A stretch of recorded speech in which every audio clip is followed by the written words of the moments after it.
Maryland football will go over their win total.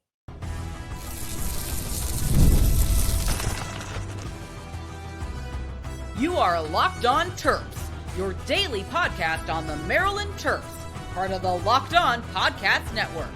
Your team every day. What's up, everyone? I'm Tre Moore, host of Locked On Terps, part of the Locked On Podcast Network, your team every day. So thank you guys for making us part of your day. And today's episode is brought to you by FanDuel. Right now, new customers can get $150 in bonus bets on your first $5 bet wins. Maryland football is going to go over their win total this year.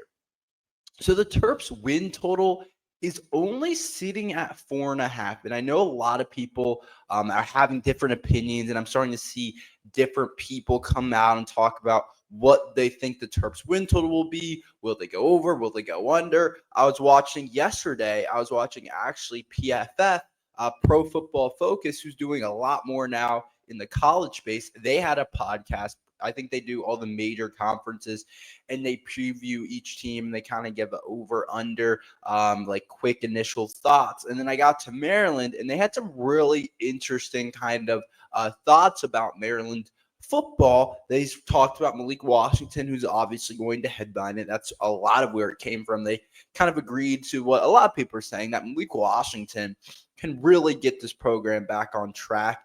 Can really get us back to where we need to be. The 4-star quarterback, top 5 rated quarterback in his class, according to 247. And then they also talked about Mike Locksley. They said Mike Locksley's working his butt off recruiting and things like that.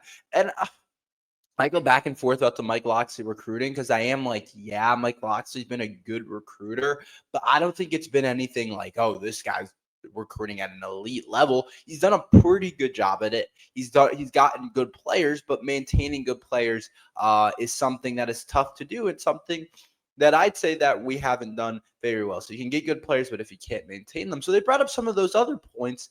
And then that was like the main segment that they talked about. It was about 10, 15 minutes. You guys can go check it out on PFF. But then they talked about Maryland's win total. They talked about the favorable schedule. But they said that Maryland, they thought, would go under in their win total. So Maryland win total is only at 4.5. So that means that they would have to get 5 wins to get over their win total. They don't have to make a bowl game. They don't have to get to 6 wins. They don't have to be necessarily a great team. They just have to get to 5 wins. There's 12 games in the season, 5 wins. And to me, I honestly think Maryland gets over 5 or 4.5 wins. I do. I think they get over 4.5 wins. I think 4.5. I think that I don't want to say it's low before I talk about more about why I think that. I think the line is somewhat accurate. I think people are predicting Maryland to be pretty bad. They're predicting Maryland to be pretty bad. There's no really other way to put it. People just aren't high on the Terps. They don't think Maryland's going to be great this year. They don't think that we have what's in it to be able to win games. They don't think that we have a good roster. And on paper, it probably doesn't look great. And I've been the first one to sit here and say, on paper, Maryland's roster doesn't look awesome. But the way the schedule plays out, I've said it very many times on here. The way the schedule plays out, the way everything works out for the Terps, they have a chance if they just be detail-oriented. We don't have to have some top talented team win in the margins and are somewhat well coached. We're going to have a chance to win a lot of games this year. We are. I really believe that just based off the schedule, because we don't play a bunch of juggernauts. You play a lot of the middle-ish teams in the Big Ten, and when you're playing teams like that, you should have a pretty good chance at winning, especially when you're at home. You should have a solid chance at winning. I'm not saying it's over 50%. I would say even if Maryland's an underdog in some games, it shouldn't be that big, like maybe like 3-point, 4.5 point underdogs, 6-point underdogs. I don't think it's going to be like, oh, I don't know if this year Maryland's going to be like a 21-point underdog like they would be if they played like an Ohio State, or like a 17-point underdog, like maybe against Michigan, maybe Indiana. I don't think that's going to happen. Like, I don't think we're going to be a bunch of games where we're double digits in terms of underdogs. And when you look at the schedule, to me, for over 4.5 wins shouldn't be that hard to get. It shouldn't be that hard to get, or we got to start talking about Mike Locksley. We do. If Maryland can't get over 4.5 wins this year, we got to start talking about Mike Locksley. Is he the guy for this job? Is he the guy that we want doing this? What's wrong with this roster? Is he the one to lead us? Because last year I thought it was a really poorly coached team to not get that team to a bowl game. And when you really look back at it, it was the most players drafted that we've had in Maryland. So under the Locksley era, so you're like, there's a lot of good players on that team. We couldn't really, I wouldn't say we got the quarterback. Billy Edwards is up and down throughout the year. We just couldn't figure out a lot of different things. We just couldn't win games. There's plenty of games on that schedule that we were favored in, that we were, I thought, the better team, but we just end up losing the game or even getting crushed at times. We got out-coached. But this year, over 4.5 wins should be reasonable. So this is how I see it. Your first 3 games should all be wins. Your first 3 games should all be wins. I think Maryland's favored by like 16, I want to say, against FAU. I could be wrong about that. So double check me on that, but I'm pretty sure that's what I saw when I was reading some articles, is that Maryland favored about 16 points against FAU. If you're double digits favorites like that at home against FAU, Florida Atlantic, you shouldn't lose that game. You shouldn't. That should be a reasonably easy win to get. And we're not talking about 7, 8 wins here. We're talking about 4.5. And then you play Northern Illinois at home, night game. Should win that game. I know Notre Dame lost to Northern Illinois, but I don't see why Maryland would lose that game. I don't see why. You'll be double digits favorites again. You're at home, night game. You should have the crowd behind you. There's no really reason for you to win that game. Or lose that game, sorry. There's no reason for you to lose that game. And then you have Towson at home again. And again, I'd say there's no reason for Maryland to lose that game. I don't think they should lose that game. I don't think you should lose to Towson. I don't think that's something that should happen. So you start off very easy 3-0. 3-0. And you only have to get 2 more wins. 2 more wins. You start with 3 games and you only need 2 more wins, and you still have 9 more to go. Still have 9 more to go, and you only need 2. So you can lose 7 games. You can go 2-7 in Big Ten play, and you can still hit this win total. And I think that it's fairly reasonable to think this year that we do that. Now, last year, I had more confidence in the team, and we were only able to win, 1 Big Ten game against USC, which I thought was definitely kind of very disappointing. I thought last year's team should have been a bowl game. We were only able to win 1 game against USC out of everyone. Like, you would have thought it was like Northwestern or something like that. Excuse me. But it ended up being USC. So you start 3-0, and you only need 2 more wins. And that's like the start of the schedule is the biggest reason why I think Maryland will go over the win total. If Maryland started with Bama and then played like a Florida State and then had to play like a solid non-conference team like Virginia or something like that, then I would be like, nah, I don't know if they're going to get there. But you start easy 3-0. You get to ease into it. You get to kind of estimate what your best guys are, put guys in the right spot, and then you only need 2 more wins. And nobody can tell me that the teams that are on the schedule, Maryland football, can't get 2 more wins. You don't play Ohio State. You don't play Oregon, and you don't play Penn State. You don't play USC. Those are arguably the 4 best teams in the conference. I think people will put Michigan in that category. I mean, Indiana's solid, but like it's nobody to write home about. You get Wisconsin. You're telling me we can't beat our former quarterback, Billy Edwards?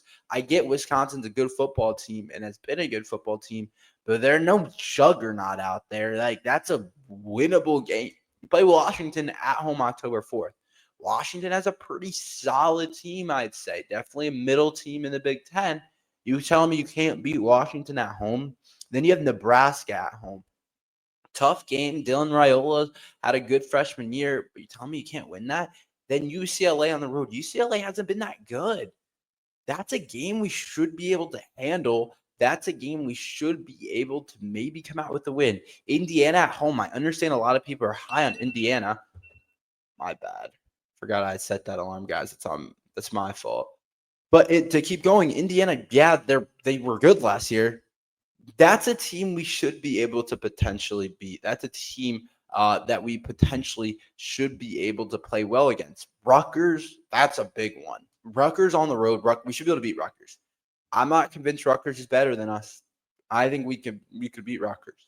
Illinois, we can beat Illinois on the road. Michigan at home, who knows? They have a lot of young players. We almost beat them when they won the national championship. Why can't we beat Michigan at home now? Michigan State on the road. Michigan State hasn't been great. Why can't we beat Michigan State? I don't think they're a top team in the conference. So my point is, I'm not saying we win all those games. You only have to get 2 of those. You don't have to get 5 or 6 or 7. And I know Vegas is really good at this, but I do think that where Maryland's schedule lies, the first 3 games of the season, there could be a lot of value on Maryland going over their win total. I don't see them losing in their first 3 games. And every game's winnable outside of maybe Michigan. Like maybe you say Michigan. I say we can beat Michigan at home. I'm not saying like we have a good chance, but I think we have a better chance beating Michigan than we do at Ohio State, or than we do of beating Penn State, or that we do of beating Oregon. Like I think we have a better chance of beating Michigan this year than those teams. Michigan wasn't that good last year. I know they reloaded. I know they got the best quarterback in the nation. We could have a freshman showdown on November 22nd, which could be interesting. But if that's your hardest game of the season, you have a pretty solid schedule in the Big Ten, I would argue. And there's just so many winnable opportunities. It'd be disappointing if we couldn't win 2 of those. And that's what I'm talking about. If you just play well in the margins, you don't even have to be like mistake-free against some of these teams. You just get it to the fourth quarter, you should be able to win 2 of these games, and I'll be disappointed if you can't. So I'm not saying that the 4.5 win total is low, because it is good, big, like it's solid Big Ten teams. Like UCLA, solid this year. Nebraska, solid. Wisconsin, solid. Illinois with Luke Altmaier, solid. Michigan State should be better.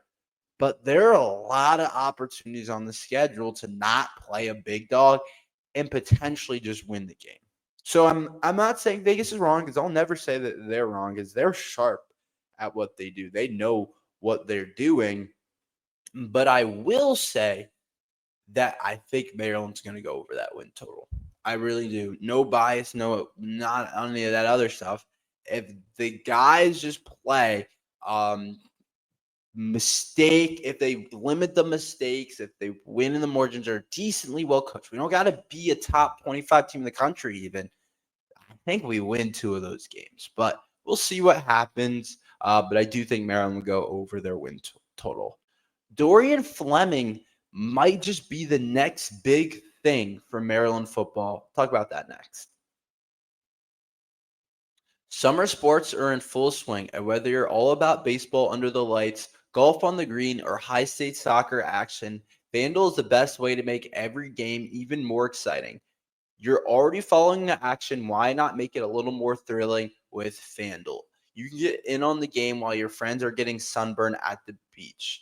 I've been using FanDuel to track flavor matchups, and the app keeps it fresh with new daily promotions and fun ways to bet. It's easy to use, fast to pay out, and makes even regular season games feel like must-watch events. If you're new to FanDuel, new customers can just bet $5 and get 115 bonus bets if your first bet wins. Open the FanDuel app today or visit FanDuel.com to get started. So I've been reading a lot. I've been doing a lot of research and seeing what people have been saying. And let me tell you, this kid, Dorian Fleming, from Georgia State, I think it's going to be the real deal. I think he's going to be the real deal. I don't think I really understood how good Dorian Fleming is. I don't think I understand how good of a get this was for us, how good of a player Dorian Fleming is, what kind of player Dorian Fleming can be for us next year. Dorian Fleming's a really good player. Really good player. And it's pretty obvious now that I've been reading stuff, now that I know what people are saying. I do think that he is going to be able to be a really solid player. So he was one of our only 3 players to land on preseason All Big Ten team. And that's a pretty high nod for a kid that hasn't played in the Big Ten. Hasn't played in the Big Ten, and they're giving you, or I guess it's not the real All Big Ten team. It's the Athlon Sports, who does sports media company that does a lot of different things, and they come out with their preseason teams, and they have their preseason All Big Ten team, and they had Dorian Fleming on there, they had Daniel Wingate on there, and Jalen Husky. So the fact that Dorian Fleming is on that preseason All Big Ten, that means something. They don't usually respect Maryland players for one, because we're Maryland. We haven't been that good. Like, it's not a big market. Like, they're not going to talk about Maryland a lot. So the fact that they put this kid on, they think he's going to be a really good player. And I think I kind of haven't talked enough about what he did at Georgia State. Even though Georgia State isn't going to be Big Ten football, I think his skill set really translates. And when we watched the spring game, he looked really good while doing it as well. So if you guys saw, he became his team's second leading receiver in 2024, accounting for 558 yards and 6 touchdowns on 79 receptions. He's also 6'3", 245. I think he's going to be our best offensive weapon. The more and more I read, the more and more I actually think about it. Jeff Erman had him as his number 1 offensive player for the Terps. EA College Football had him as the highest rated player, I think, on our team, actually, if I'm remembering correctly. I know Jalen Husky was up there. I know some guys were pretty solid overalls, but I think he was our highest overall on the team at an 87. So I think Dorian Fleming is definitely going to have the opportunity to be one of our leaders on our team, to be one of the better players on our team. I think he has a chance to be able to do that. And I honestly think that he's going to be huge for the offense in terms of, if he's elite, if he's good, it makes our lives, or makes Malik Washington or Justin Martin or Christian Martin, whatever the case is, it's going to make their lives so much easier. So much easier. To focus on Malik Washington, when you have a tight end like this to throw to, that 6'3", can move, that's kind of a freakish athlete, it makes your life so much easier. Malik liked throwing to him in the spring game. Dorian Fleming looked good in the spring game. There's other guys that look good. Dorian Fleming looked really good for the Terps. So to me, I think he's going to be a star this year for the Terps. I think all signs point to that if he can stay healthy. We also don't have much depth in the tight end room to mess around with. Not like there's like 5 guys in there that are like battling him to that are all pretty good players, that were high-level recruits, that are battling him to play at the tight end spot. It's really not the case. We have really not a ton of depth in that room, and I really don't even know what we're going to do in terms of tight end 2 even. I'm I don't know. If knock on wood, I don't want this to happen at all. If Dorian Fleming got hurt or something like that, I don't know. So it's not like he's battling for snaps, is what I'm trying to say. Leon Houghton Jr., JT Target, AJ Sims, AJ, there's not a ton in there. There's not a ton in here that you're oh, okay. And last year was Dylan Wade and Preston Howard kind of both are going to play. So they took away from each other. But this is one of those cases where Dorian Fleming is going to be the main guy. He's obviously the number 1. He's much better than the rest of them, to be just completely honest, unless they see something different in the games, how I see it right now. So it's not like he's battling a bunch of guys for snaps. I don't know how much 12 personnel will be in. Maybe we'll be in some more 11 personnel, 1 running back, 1 tight end, instead of a lot of 12 personnel with 2 tight ends, just because of our personnel at the tight end spot. I like Fleming. I like some of the guys I don't love some of the guys behind them. I like them. I think they have potential, like the freshman JT is tall, lanky. He hopefully can do some things. But I think Dorian Fleming's a guy to look out for this year that could really burst onto the scene and be a really high-end player for the Terps. So we'll see exactly what happens. I do really like his game. I think Malik Washington's going to love throwing him the football.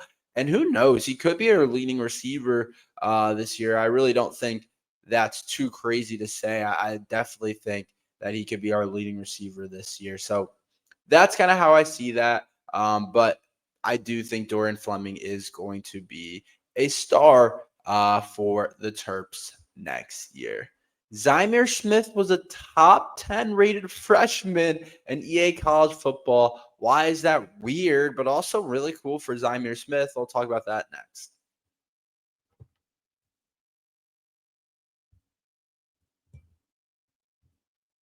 So Zymear Smith was a top 5 rated freshman on EA college football, which it's just weird. It's a little weird. I'll be honest. I don't know how they did these freshman rankings. No idea. Because there are so many different freshmen. And I don't know why they decided to do it like this. But Zymear Smith is a top 10 rated freshman, which is really interesting. So they ranked all their freshmen in terms of their overall, and this is kind of the breakdown. Dorian Moore's number 1 at 84, which makes sense. I can see him being the number 1. The freshman receiver is a 5-star. I think they're expecting a lot from him this year with Evan Stewart. I think he's going to be really good this year for the Ducks. I think he's come in and been one of the best guys. And then they had this kid, Gideon Davidson at Clemson at number 2, ranked at 83.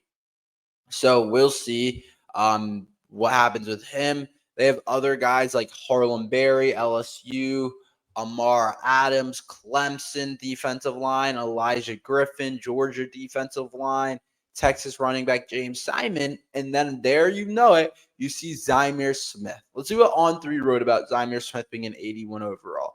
Zymear Smith was ranked as a top 10 athlete nationally as a recruit, picking Maryland over Penn State and South Carolina. A one-time Alabama commit, Smith carried the ball 71 times for 609 yards, 7 touchdowns, while also catching 9 passes for 380 yards and 4 touchdowns as a senior. He's listed at wide receiver on Maryland's roster and a running back in EA Sports College Football. So we don't even know what position Zymear is going to play, and I think that's part of what goes into the overall, because when you think about EA, when you think about Madden, when you think about the college football game, the more traits you're good at, the better your overall is going to be. So I think that's part of the reason why I think Zymear is good, but I'm also like, there's 10 other athletes in front of him. Maybe most of them kind of have a pretty good idea of what position they're going to play. But to me, it just seems a bit weird. Because he wasn't like a top 10 player in his class. Like, he was barely probably a top 10 athlete in the class. And I'm not hating on Zymear. Like, I love it for him, and I love seeing that he's a top 10 rated freshman. I just don't get the reasoning. And as like, am I missing something? Am I not seeing something that I should? Like, Malik Washington's like a 75 to give you some reference, while Zymear's an 81. So 6 overall better. It's like, that's a lot of points on that game. So I don't know if they just have so many different of his ratings high because he's been an athlete. I'm excited to see what Zymear does. I haven't really mentioned him when I talk about our receivers or our running backs, because I don't know what he's going to do. Like, on the game, he's a running back on Maryland's roster as a receiver. I mean, I would think we would go off of the roster more than the game, but we'll see exactly. We're all really excited to see what he is. I'm just curious, is he a day one type of impact player? I still don't know. So we'll see how he kind of comes in, how he ends up playing. But I do think he's going to be a pretty good player for the Terps. That's all we have for today. Thank you guys for listening to Locked On Terps. Make sure you guys like and subscribe. We're here every day talking Maryland football and basketball. So thank you guys for listening to Locked On Terps.